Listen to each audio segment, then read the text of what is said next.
आइए स्टूडेंट्स, आज के इस वीडियो में हम लोग एनसीईआरटी कक्षा 9 विषय गणित के प्रश्नावली 4.3 का प्रश्न 2 को सॉल्व करने जा रहे हैं। तो प्रश्न में क्या कहा जा रहा है इससे पहले हम लोग समझ लेते हैं। तो प्रश्न यह है कि बिंदु 2,14 से होकर जाने वाली दो रेखाओं के समीकरण लिखिए। इस प्रकार की और कितनी रेखाएं हो सकती है और क्यों। तो आपको देखिए यहाँ पर एक बिंदु दिया गया है 2,14। तो ये दोनों संख्या मिलकर के निर्देशांक तल में एक बिंदु को प्रदर्शित करता है। तो इसको समझिए, जैसे ये हो गया आपका x अक्ष और ये y अक्ष। 2,14 कहीं पर मान लीजिए एक बिंदु होगा इस तरह से। तो इस बिंदु से होकर के गुजरने वाली दो रेखाओं के समीकरण आपको लिखना है। जैसे कोई भी रेखा हो सकता है, इधर से ऐसे पास किया, इधर से ऐसे पास किया इस बिंदु से होकर के, तो बहुत सारा रेखा हो सकता है। तो आपको दो रेखाओं का समीकरण लिखना है, ठीक है। तो कैसे लिखेंगे, तो देखिए हम लोग जानते हैं कि किसी भी रेखा पर कोई अगर बिंदु स्थित होता है तो वह बिंदु उस रेखा का हल कहलाता है। रेखा मतलब क्या, दो चरों वाले रैखिक समीकरण। ये जो रेखा दिख रहा है आपको, यह वास्तव में दो चरों वाले रैखिक समीकरण का ग्राफ होता है।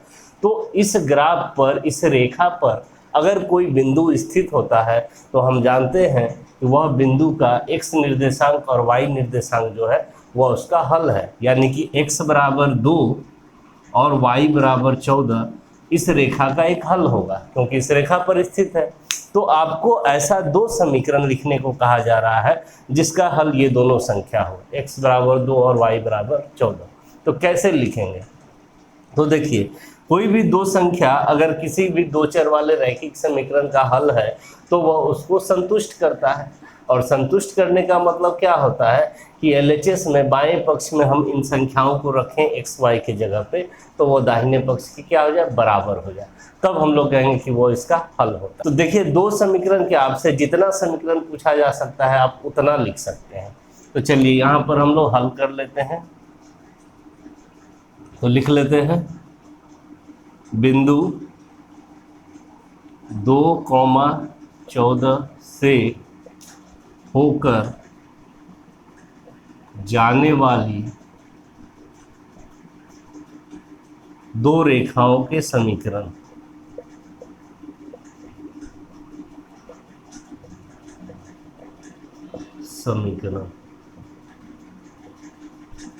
कौन कौन सा कैसे लिखेंगे, देखिए बहुत आसान है। आपको x का मान 2 और y का मान 14 सोच करके ऐसा समीकरण तैयार करना है कि बायां पक्ष दाहिने पक्ष के बराबर हो जाए। तो बहुत आसान है, देखिए कैसे। सिंपल हम लिख देंगे x प्लस वाई बराबर x का मान 2 और y का 14 आपको रखना है, क्योंकि यही दोनों संख्या हल है। तो यहाँ अगर आप 2 रखिएगा और यहाँ 14, तो 2 प्लस 14 कितना के बराबर होगा, 16 के बराबर होगा, क्योंकि 14 तो 16 होता है। इसीलिए आप यहाँ पर 16 रख देंगे तो आपका एक समीकरण तैयार हो गया, x प्लस वाई बराबर 16, क्योंकि इसका अब ये हल हो गया। x के जगह पे आप 2 रखते हैं, y के जगह पे 14 रखते हैं, तो 2 प्लस 14 LHS RHS के बराबर हो गया। तो इसी तरीका से आप बहुत सारा समीकरण लिख सकते हैं और दिखाते हैं, जैसे कुछ माइनस में भी x के जगह पे 2, ठीक है, और अगर आपको माइनस में लेना है तो माइनस, अब y के जगह पे 14 रखेंगे तो बराबर ये कितना होगा घटा करके, तो 2 माइनस 14 बराबर हो जाएगा -12। तो आपको ऐसा लिख देना है x माइनस वाई बराबर -12, क्योंकि x के जगह पे 2 रखेंगे और y के जगह पे 14 रखेंगे, तो 2 माइनस 14 -12 के बराबर हो जाएगा। और ये भी आपका एक आंसर हो गया, ठीक है। तो ऐसा ऐसा कितना लिख सकते हैं, बहुत सारा। आपको 2 ही लिखना है, 1-2 हम यहाँ पर साइड में आपको लिख करके दिखाते हैं कि कैसे और सोच सकते हैं। जैसे आपको यहाँ पर x 2 और y 14 ले करके ही सोचना है। जैसे अगर हम यहाँ सोच लें कि 2x प्लस y, तब इधर कितना लिख दें, तो देखिए यहाँ पर 2 और x के जगह पे आपको 2 रखना है, तो 2 दूना 4 और प्लस y के जगह पे 14 रखना है, तो 2 दूना 4 और 4 प्लस 14 कितना 18। तो यह भी आपका एक समीकरण हो गया जिसका हल x बराबर 2 और y बराबर 14 है। यानी ये भी समीकरण इसी बिंदु से गुजरेगा।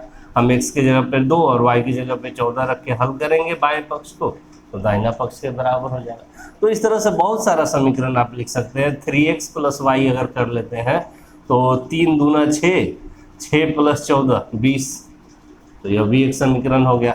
तो ऐसा बहुत सारा समीकरण आप खुद से सोच सकते हैं। एक्स वाई को कोई भी संख्या के साथ गुना करके इधर जोड़ करके जो भी आएगा उधर वहाँ लिख देना है, उसके बराबर आपका समीकरण तैयार हो जाएगा। ठीक है, तो आपका एक आंसर तो हो गया एक पार्ट का कि बिंदु 2,14 से होकर जाने वाली दो रेखाओं के समीकरण। तो सभी का आंसर अलग अलग भी हो सकता है, इसमें कोई निश्चित नहीं है। कोई ऐसा भी लिख सकता है, कोई ये दोनों भी आंसर दे सकता है। तो NCERT के बुक से आपका आंसर डिफरेंट हो सकता है, उसमें कोई प्रॉब्लम नहीं है। चलिए आगे बढ़ते हैं। आगे क्या पूछा जा रहा है कि इस प्रकार की और कितनी रेखाएं हो सकती हैं और क्यों। तो इस बिंदु से होकर के गुजरने वाली दो रेखा का समीकरण आप लिखे हैं। आपसे पूछा और कितना रेखा हो सकता है। तो देखिए कोई भी एक बिंदु से होकर के कितनी रेखाएं खींची जा सकती है, अगर ये सवाल रहा तो एक बिंदु से होकर के हम जानते हैं कि अनंत रेखाएं खींची जा सकती है, क्योंकि यहीं से आपको खींचना है तो आपके पास बहुत सारा ऑप्शन है, आप किसी भी दिशा में एक रेखा खींच सकते हैं। तो हम लोग जानते हैं कि एक बिंदु से होकर के अनंत रेखाएं खींची जा सकती है। तो इसीलिए इस पार्ट का आपका आंसर हो जाएगा कि इस प्रकार की कितनी रेखाएं खींची जा सकती है। तो हम बोलेंगे कि इस प्रकार की अनंत रेखाएं खींची जा सकती है। और क्यों खींची जा सकती है, तो क्यों का जवाब यही देंगे कि क्योंकि एक बिंदु से होकर अनंत रेखाएं खींची जा सकती है। बस उस बात को यहाँ पर लिख देंगे, आपका आंसर हो जाएगा। तो चलिए हम लोग लिख देते हैं कि इस प्रकार की और अनंत रेखाएं,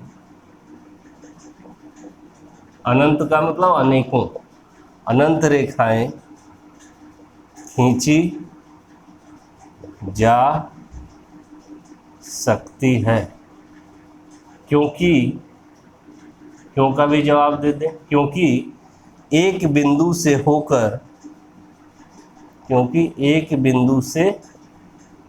होकर अनंत रेखाएं गुजरती है। तो ये आपका कंप्लीट जवाब हो गया, आंसर भी हो गया।